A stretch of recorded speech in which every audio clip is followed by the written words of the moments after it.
கனமழை காரணமாக புதுச்சேரி மற்றும் காரைக்காலில் உள்ள அரசு மற்றும் தனியார் பள்ளிகளுக்கு விடுமுறை அளிக்கப்பட்டுள்ளது. தென்மேற்கு வங்கக்கடலில் ஏற்பட்டுள்ள காற்றழுத்த தாழ்வு நிலை நாளை சூறாவளி புயலாக மாறும் என்றும் அது புதுச்சேரி கரையினை கடக்க வாய்ப்பு உள்ளதாக சென்னை வானிலை ஆய்வு மையம் அறிவித்துள்ளது. இந்நிலையில் இன்று காலை முதலே புதுச்சேரியில் மழை பெய்து வரும் நிலையில் புயல் எச்சரிக்கையின் காரணமாக புதுச்சேரி மற்றும் காரைக்காலில் உள்ள அரசு மற்றும் தனியார் பள்ளிகளுக்கு விடுமுறை அளித்து கல்வித்துறை அமைச்சர் நமச்சிவாயம் உத்தரவிட்டுள்ளார். புதுச்சேரியில் சினிமா படப்பிடிப்பிற்கான கட்டணத்தை குறைத்த முதலமைச்சர் ரங்கசாமியை நடிகர் பார்த்திபன் நேரில் சந்தித்து நன்றி தெரிவித்தார். கொரோனா காலத்தின் போது புதுச்சேரியில் சினிமா படப்பிடிப்பு கட்டணங்கள் உயர்த்தப்பட்டன. புதுச்சேரியில் சினிமா படப்பிடிப்பு கட்டணத்தை குறைக்க வேண்டும் என வலியுறுத்தி முதலமைச்சர் ரங்கசாமியை சந்தித்து திரைத்துறையை சார்ந்த பலர் வலியுறுத்தி வந்த நிலையில் புதுச்சேரியில் சினிமா படப்பிடிப்புகளுக்கான கட்டணம் வெகுவாக குறைக்கப்பட்டது. இந்நிலையில் படப்பிடிப்பிற்கான கட்டணத்தை குறைத்த முதலமைச்சர் ரங்கசாமியை நடிகரும் இயக்குநருமான பார்த்திபன் சட்டப்பேரவையில் உள்ள முதலமைச்சர் அலுவலகத்தில் நேரில் சந்தித்து நன்றியினை தெரிவித்தார்.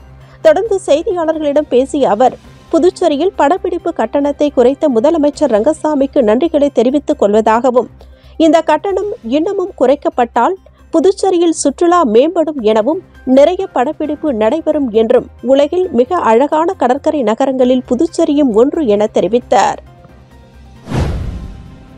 புதுச்சேரியில் 10 வயது சிறுமிக்கு பாலியல் வன்புணர்வு வழக்கில் கூலி தொழிலாளிக்கு 20 ஆண்டுகள் சிறை தண்டனை விதித்து போக்சோ நீதிமன்றம் பரபரப்பு தீர்ப்பை வழங்கியுள்ளது.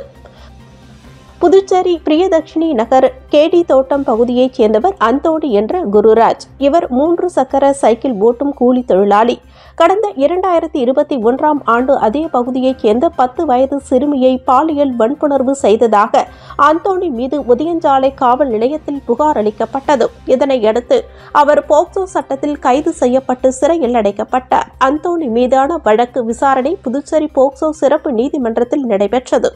அரசு தரப்பில் வழக்கறிஞர் பச்சையப்பன் ஆஜரானார். விசாரணை நேற்று முடிந்த நிலையில் குற்றம் சாட்டப்பட்ட அந்தோணி என்ற குருராஜிற்கு 20 ஆண்டுகள் சிறை தண்டனையும் ரூபாய் 11,000 அபராதமும் விதித்து போக்சோ சிறப்பு நீதிமன்றம் நீதிபதி சுமதி பரபரப்பு தீர்ப்பை வழங்கியுள்ளார்.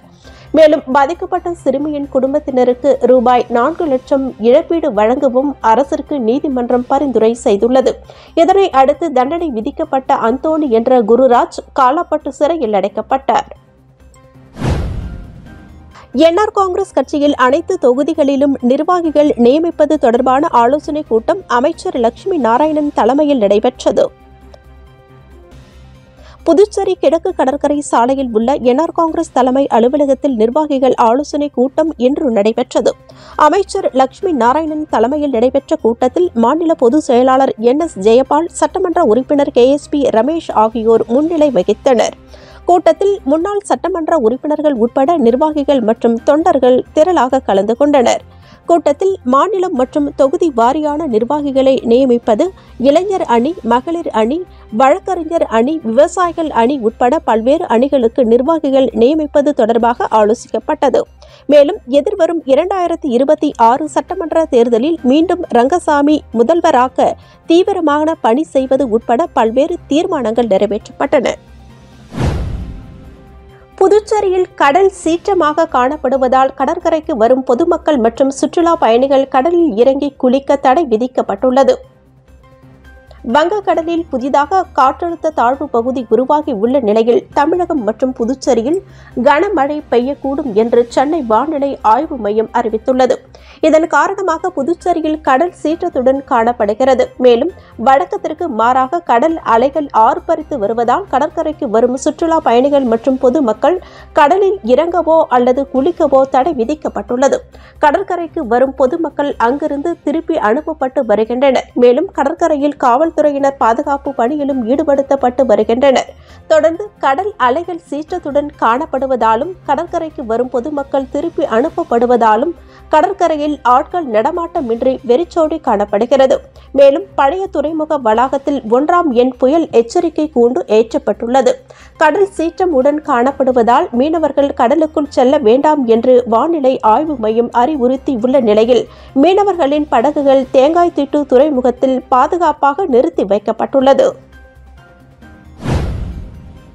புதுச்சேரி சுனாமி குடியிருப்பு பகுதியில் கடந்த 2 மாதங்களாக வரும் குடிநீரில் புழு இருப்பதாக அப்பகுதி மக்கள் நியாயம் கேட்டு வெளியிட்டுள்ள வீடியோ வைரலாகி வருகிறது. புதுச்சேரி காலாப்பட்டு சுனாமி குடியிருப்பு பகுதியில் சுமார் 1400 குடும்பங்கள் வசித்து வருகின்றனர். இங்குள்ள மக்களுக்கு குடிநீர் தேவைக்காக உழவர்கரை நகராட்சி சார்பில் 2 நீர்த்தேக்க மேல்நிலை நீர்த்தேக்க தொட்டி வழியாக குடிநீர் விநியோகம் செய்யப்பட்டு வருகிறது. இவ்வாறு வீடுகளுக்கு வழங்கப்படும் குடிநீரில் கடந்த சில மாதங்களாக துர்நாற்றத்துடன் வெள்ளை நிற செந்நிற புழுக்கள் அதிக அளவில் வருகிறது. இந்த குடிநீரை பெரும்பாலான குடும்பங்கள் குடிப்பதற்கு பயன்படுத்தி வருகின்றனர்.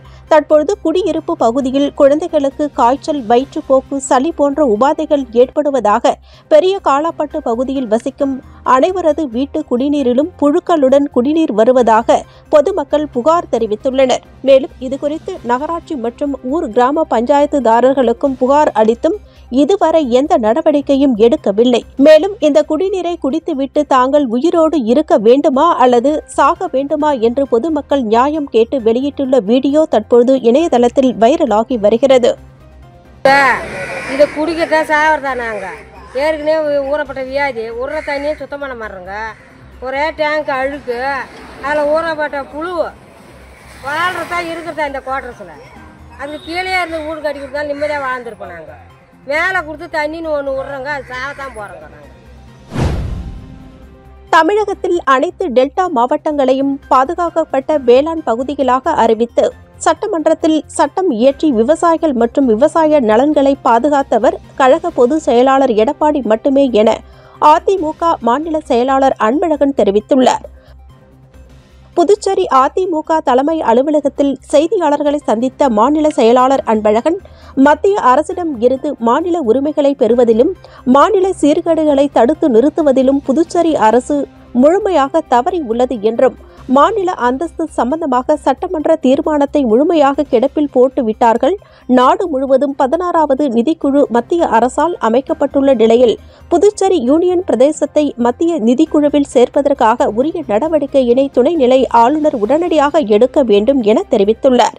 மேலும் துணைநிலை ஆளுநர், முதலமைச்சர், சபாநாயகர் ஆகிய மூவரும் டெல்லி சென்று பிரதமர், உள்துறை அமைச்சர் மற்றும் மத்திய நிதி அமைச்சரை நேரில் சந்தித்து மத்திய நிதிக்குழுவில் புதுச்சேரி மாநிலத்தை உடனடியாக சேர்க்க உரிய நடவடிக்கை மேற்கொள்ள வேண்டும் என கூறினார். மேலும் தமிழகத்தில் அனைத்து டெல்டா மாவட்டங்களையும் பாதுகாக்கப்பட்ட வேளாண் பகுதிகளாக அறிவித்து சட்டமன்றத்தில் சட்டம் இயற்றி விவசாயிகள் மற்றும் விவசாய நலன்களை பாதுகாத்தவர் கழக பொதுச் செயலாளர் எடப்பாடி மட்டுமே என்றும், அவரை பற்றி விமர்சிக்க திமுகவிற்கு தகுதி இல்லை என்று தெரிவித்துள்ளார். தமிழக முதலமைச்சர் ஸ்டாலினை கண்டித்து அவரது உருவப்படத்தை கிழித்து தீயிட்டு கொளுத்தி புதுச்சேரி பாமகவினர் மறியலில் ஈடுபட்டதால் பரபரப்பு ஏற்பட்டது. பாமக நிறுவனர் ராமதாஸிற்கு வேறு வேலை இல்லாமல் தினமும் ஏதாவது அறிக்கை வெளியிட்டுக் கொண்டிருப்பார் என்றும், அதற்கு பதில் சொல்ல வேண்டிய அவசியமே இல்லை என முதலமைச்சர் மு.க. ஸ்டாலின் கூறியிருந்த கருத்திற்கு அக்கட்சியினர் மத்தியில் கண்டனங்கள் எழும்பியுள்ளன. இந்நிலையில் பாமக நிறுவனர் மருத்துவர் ராமதாஸ் பற்றி அவமரியாதையாக பேசிய தமிழக முதலமைச்சர் மு.க. ஸ்டாலினை கண்டித்து புதுச்சேரியில் பாட்டாளி மக்கள் கட்சியினர் மாநில அமைப்பாளர் கணபதி தலைமையில் கருப்பு கொடி ஏந்தி புதுச்சேரி ராஜீவ்காந்தி சிலை அருகே சாலை மறியலில் ஈடுபட்டனர். அப்போது அவர்கள் ஸ்டாலின் உருவப்படத்தை கிழித்தெறிந்தும் தீயிட்டு கொளுத்தியும் தங்களின் எதிர்ப்பை தெரிவித்து கோஷங்களை எழுப்பினர். இதில் பாட்டாளி மக்கள் கட்சி நிர்வாகிகள், தொண்டர்கள் மற்றும் மகளிர் அணியினர் உட்பட ஏராளமானோர் கலந்து கொண்டனர். மருத்துவர் ராமதாஸ் அவரிடம் தமிழக முதலமைச்சர் ஸ்டாலின் மன்னிப்பு கேட்க வேண்டும் என கோஷம் எழுப்பினர். அரை மணி நேரம் ஈடுபட்ட சாலை மறியல் போராட்டத்தை அடுத்து காவல்துறை அறிவுறுத்தியதை தொடர்ந்து போராட்டத்தை கைவிட்டு கலைந்து சென்றனர். இதனால் அங்கு சிறிது நேரம் பரபரப்பு ஏற்பட்டது. தன்னுடன் வாழாமல் பிரிந்து சென்ற மனைவியின் அந்தரங்க வீடியோ மற்றும் புகைப்படங்களை சமூக வலைதளங்களில் பரப்பிய 2வது கணவரை சைபர் கிரைம் காவல்துறையினர் கைது செய்தனர்.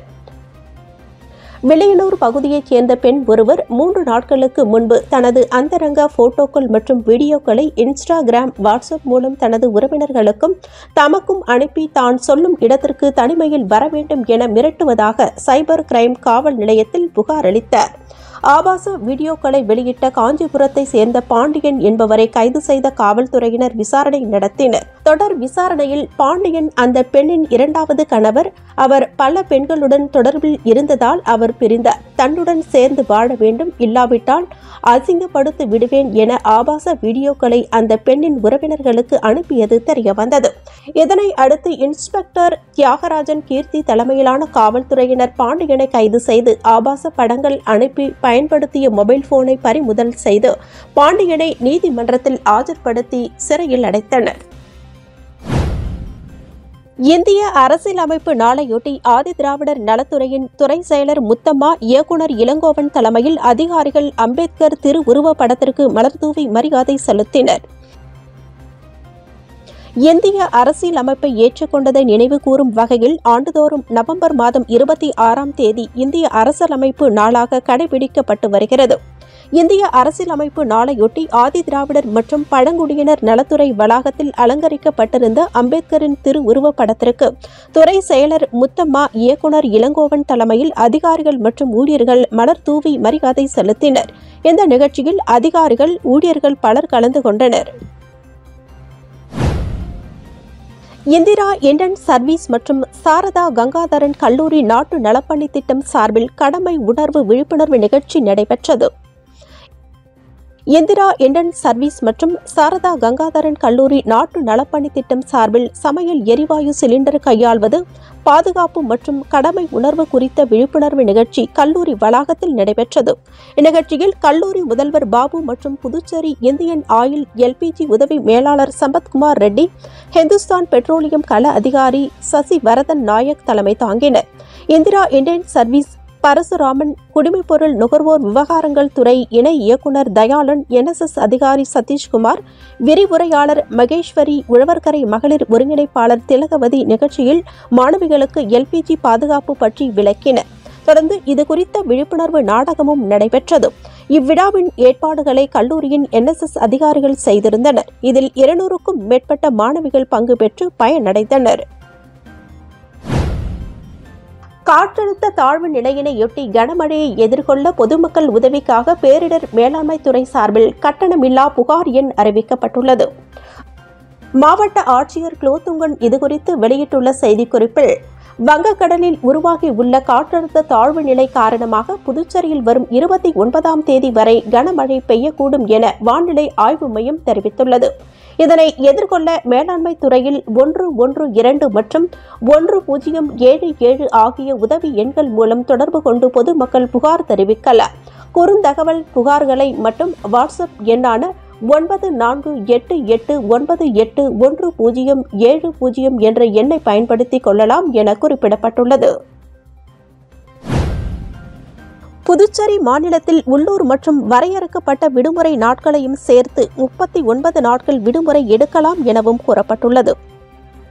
புதுச்சேரி மாநிலத்தில் அரசு பொது விடுமுறையானது 4 பிராந்தியங்களிலும் அறிவிக்கப்படும். மேலும் புதுச்சேரி, காரைக்கால் பிராந்தியம், மாஹே, ஏனாம் பிராந்தியம் என தனித்தனியாகவும் விடுமுறைகள் உள்ளூர் திருவிழாக்களுக்காகவும் அறிவிக்கப்படுகின்றன.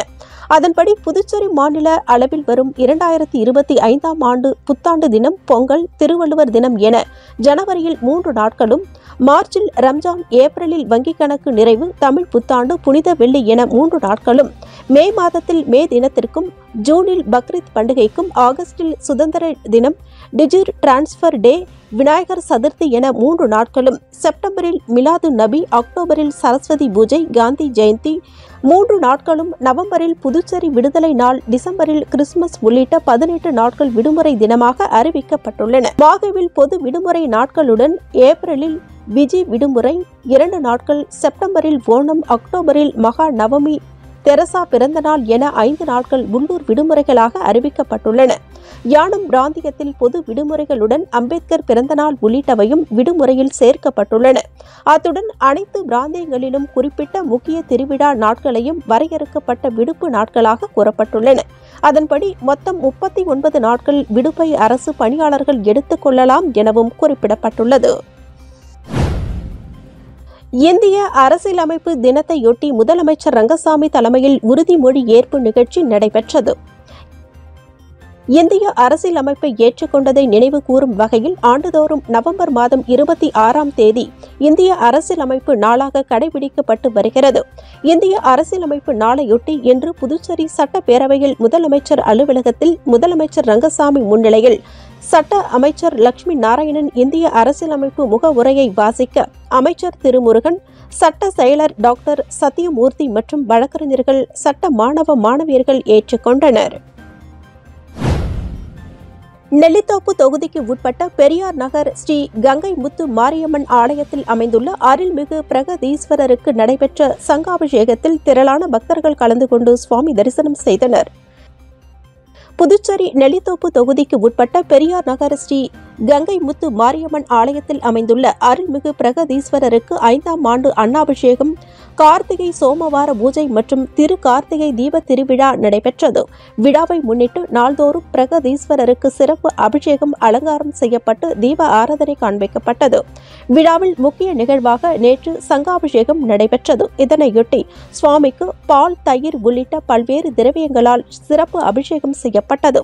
இதில் திரளான பக்தர்கள் கலந்து கொண்டு சுவாமி தரிசனம் செய்தனர். நிகழ்ச்சிக்கான ஏற்பாடுகளை கோவில் அறங்காவலர் குழுவினர்கள் சிறப்பாக செய்திருந்தனர்.